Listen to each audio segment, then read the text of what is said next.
సినీ ఇండస్ట్రీలో ఏఆర్ రెహమాన్ అనే పేరు గురించి ప్రత్యేక పరిచయం అక్కర్లేదు. ఏఆర్ రెహమాన్ సంగీత ప్రపంచంలో ఒక ట్రెండ్ సృష్టించారు. తన మ్యూజిక్తో కోట్ల మంది ఆడియన్స్ని మ్యాజిక్ చేశారు. Oscar award winner A R Rahman వైవాహిక జీవితానికి సంబంధించిన ఓ వార్త ప్రస్తుతం సోషల్ మీడియాలో హాట్ టాపిక్గా మారింది. తన భార్య సైరా బానుతో 29 ఏళ్ల దాంపత్య జీవితానికి ముగింపు పలుకుతున్నట్లు ప్రకటించారు.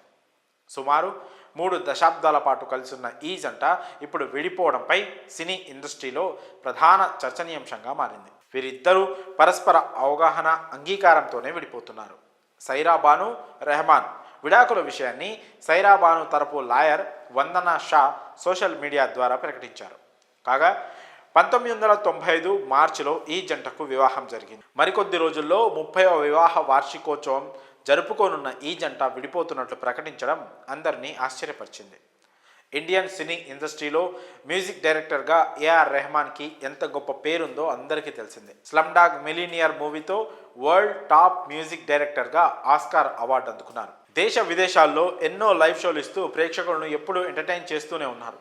సైరా బాను రెహమాన్ విడాకుల విషయం గురించి ఆమె లాయర్ వందనా షా మాట్లాడుతూ, వివాహం చేసుకున్న దాదాపు 29 ఏళ్ల తర్వాత సైరా రెహమాన్ విడిపోవాలనే కఠిన నిర్ణయం తీసుకున్నారు.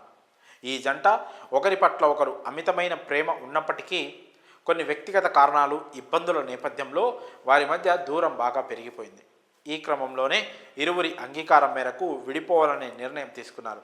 ఈ కఠిన పరిస్థితిని అర్థం చేసుకోవాలని, వ్యక్తిగత గోప్యతను గౌరవించాలని సైరా రెహమాన్ కోరుతున్నారు అని పేర్కొన్నారు. ఏఆర్ రెహమాన్ సైరా భానులది పెద్దలు కుదిర్చిన పెళ్లి. 1995 మార్చి 12న వీరిద్దరూ నిఖా చేసుకున్నారు. ఈ జంటకు ఖతీజా, రహీమా అనే 2 కూతుళ్లతో పాటు అమీన్ అనే ఒక కొడుకున్నాడు. తమ తల్లిదండ్రుల విడాకుల నేపథ్యంలో తమ వ్యక్తిగత గోప్యతను గౌరవించాలని రెహమాన్ తనయుడు అమీన్ తన ఇన్స్టాగ్రామ్లో పోస్ట్ చేశారు.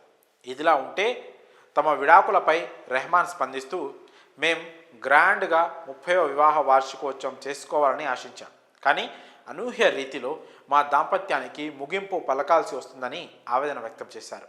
ఇది ఎంతో సున్నితమైన పరిస్థితి. దయచేసి అందరూ అర్థం చేసుకుంటారని భావిస్తున్నాను.